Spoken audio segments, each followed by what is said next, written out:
एक बार फिर से हमारे सभी प्यारे भाइयों और दोस्तों का हमारे चैनल विराट स्टडी 2.0 पर आपका सभी का स्वागत है। आज फिर हम एक नई वैकेंसी के बारे में जानकारी लेकर आए हैं। ये वैकेंसी अभी आई नहीं है, आने की संभावना है और इस पर बहुत ज्यादा वायरल सब लोग वीडियोस आ रहे हैं सबके, क्या रियल है फेक है, ये भर्ती वाकई में क्या आ गई है, आने वाली है। इसके बारे में आपको संपूर्ण पूरी जानकारी देंगे और समझाएंगे कि क्या चीजें फेक है और क्या चीजें रियल है। पूरी वास्तविकता आपको बताएंगे।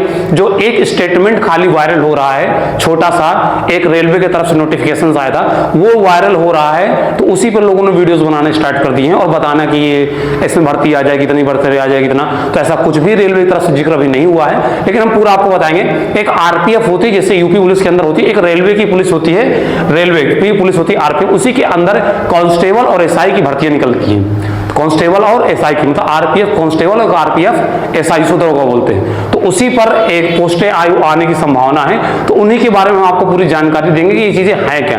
आइए चलते सीधा नोटिस पर कि जो रेलवे के द्वारा एक नोटिस पब्लिश हो गई है, वैसे वो नोटिस लीगल नोटिस है, बिल्कुल रियल नोटिस है, लेकिन एक चीज देखिएगा, उस नोटिस के ऊपर आपको दिखेगा कि उस नोटिस के ऊपर कॉन्फिडेंशियल लिखा हुआ है। कॉन्फिडेंशियल मतलब इसका मतलब होता है कि कोई भी ऐसा नोटिस जो अधिकारियों के पास रहेगा, ये पब्लिक नोटिस नहीं है, क्योंकि पब्लिक के पास नहीं जाता, मतलब एक गुप्त नोटिस है।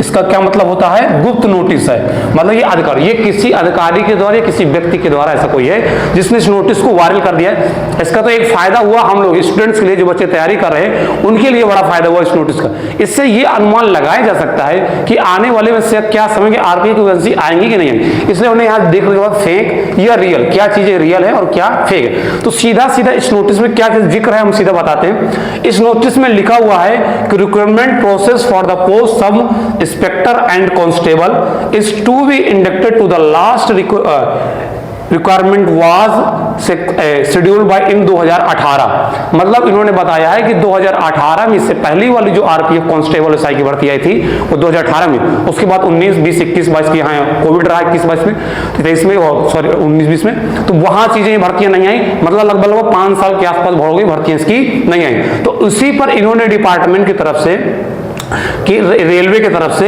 एक ये वाला पेपर, जबकि ये नोटिस पब्लिश नहीं है, लेकिन अब कोई कहे कि ये रियल है कि नहीं है, अक्टूबर 2023 में ये नोटिस आई है, मतलब एक तरीके से पब्लिश हुई है। तो ये एक तरीके से क्या है, ये तो रियल है, जो लिखा हुआ सब कुछ रियल है, लेकिन ये पब्लिक नहीं है। अब पब्लिक हो गई है, सबके पास पहुंच चुकी है। तो इसमें ये लिखा है, पूरे जिक्र है, पढ़ चुके हैं। इसका पूरे का मतलब इसमें लिखा हुआ है कि आरआरबी सोच रही है, रेलवे मंत्रालय, रेलवे मिनिस्टर सोच रही है कि जो 5 साल से वैकेंसी नहीं है, उस वैकेंसी के बारे में सोच रही है कि वैकेंसी निकालें कि नहीं निकालें। इसमें 2 चीजों का जिक्र है। पहला, आप देखते होंगे जब भी रेलवे का पेपर होगा तो पेपर आरआरबी कराती है, कंपनी का नाम है आरआरबी।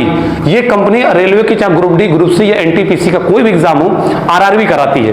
तो इसलिए उन्होंने सोचा है कि जो आरपीएफ की जो हम भर्ती निकालने वाले हैं, कांस्टेबल और एसआई की रेलवे का जो आने वाली है, तो उन्होंने एक कंपनी को अलाउंस करने का निर्णय लिया, मतलब एक कंपनी ढूंढने के लिए उन्होंने सोचा है कि आप पेपर कौन कराएगा। इसके 2 कारण है। पहला एक सिंपल सा कारण है कि आरआरबी जब पेपर कंडक्ट कराती है तो बहुत ज्यादा चार्ज लेती है, बहुत ज्यादा आरपीएफ को पैसा देना पड़ता है, रेलवे मिनिस्टर को, रेलवे मंत्रालय को।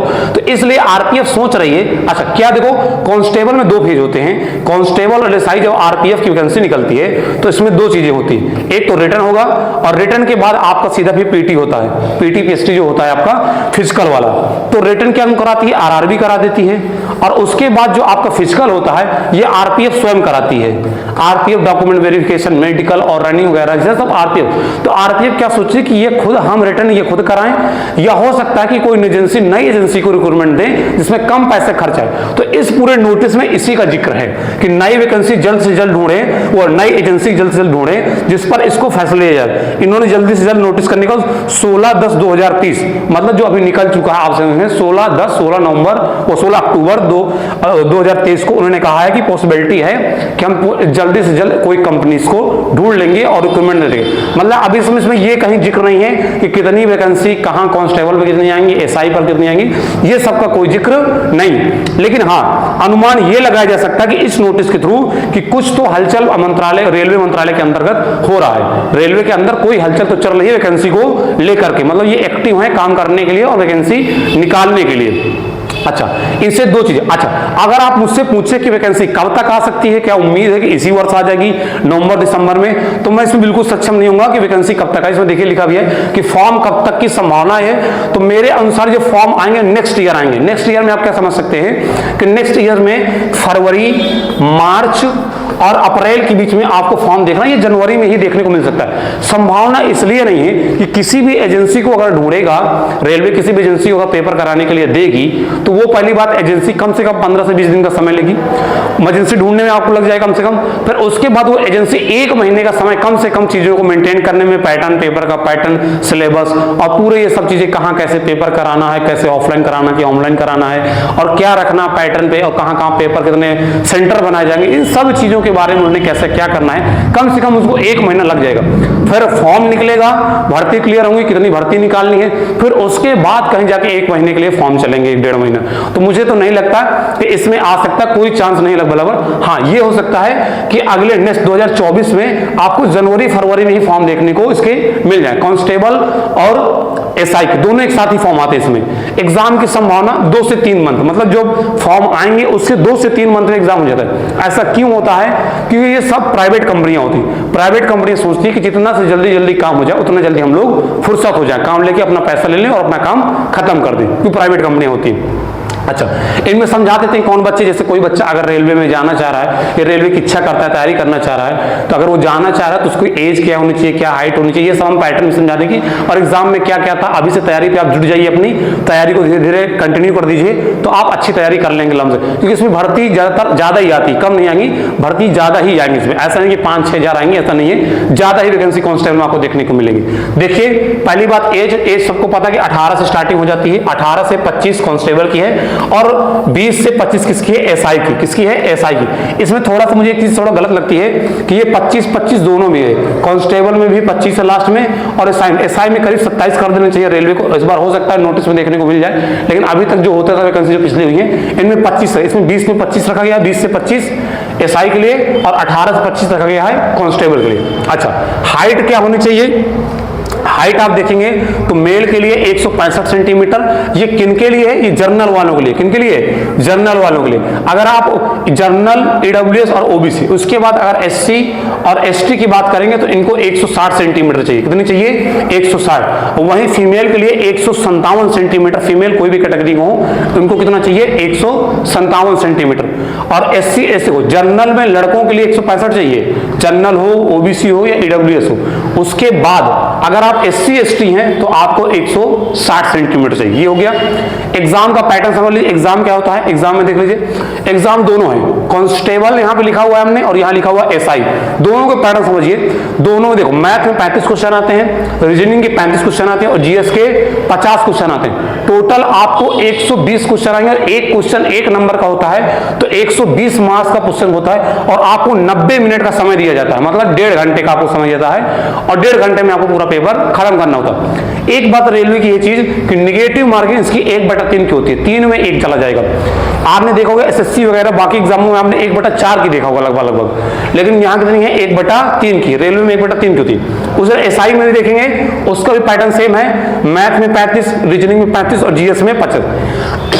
इसमें भी आपको 120 क्वेश्चन होंगे, एक क्वेश्चन 1 नंबर का, फिर इसको 90 मिनट दिया जाएगा, सेम पैटर्न। अच्छा, तो आप अंतर क्या कि कांस्टेबल में वही है, उसी वही एसआई में भी, तो कुछ नहीं। यहाँ मैथ का लेवल थोड़ा नीचे होगा तो यहाँ थोड़ा अच्छा होगा, यहाँ थोड़ा रीजनिंग का लेवल थोड़ा लो होगा तो यहाँ रीजनिंग का लेवल हाई हो जाएगा, यहाँ जीएस थोड़ी अच्छी मतलब नॉर्मल पूछी जाएगी, यहाँ थोड़े हाई लेवल की जीएस पूछी जाएगी। तो बस यही अंतर है।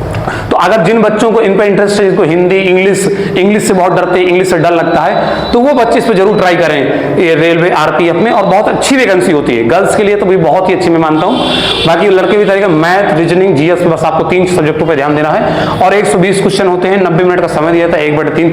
उसके बाद अलग अलग आपको फिर रनिंग भी होगी, फिजिकल भी होगा। फिजिकल का भी हमने इसमें लिखा हो कि क्या रनिंग क्या होती है, इसमें क्या है, वो सब होगा। लेकिन अभी ये समझिए, मैंने पूरा आपको मेन पॉइंट में ये समझाया हूं कि अभी कोई भी जिक्र जिक्र नहीं हुआ कितनी वैकेंसी निकालें, अभी ये रेलवे के द्वारा कोई नोटिस नहीं है। लेकिन हाँ, हो सकता है कि जल्द ही आपको नवंबर दिसंबर के लास्ट में नोटिस देखने को मिल जाए और जनवरी फरवरी में आपको आरपीएफ कांस्टेबल और एसआई की आपको भर्ती देखने को मिल जाए। तो मैं आप बच्चों से गुजारिश है कि जो भी बच्चे तैयारी करना चाह रहे हैं, जो चाहता है कि मैं रेलवे के अंदर नौकरी करूं और रेलवे के अंदर नौकरी करना चाह रहा है, तो अभी से अपनी तैयारी को स्टार्ट कर दे। और अगर हमारे साथ जुड़ना चाहता है तो हमारे साथ भी जुड़े, हमारे यहाँ भी सब चीज़ों की तैयारियां होंगी और अभी से हम चीज़ें इस पर एक्टिव हो गए हैं, क्योंकि हमारे पास पुलिस के और दिल्ली पुलिस, यूपी पुलिस के बैचेस चल रहे हैं, उन्हें पे हम धीरे धीरे आरपीएफ का भी एक छोटा सा बैच बना के स्टार्ट कर देंगे चीज़ों को।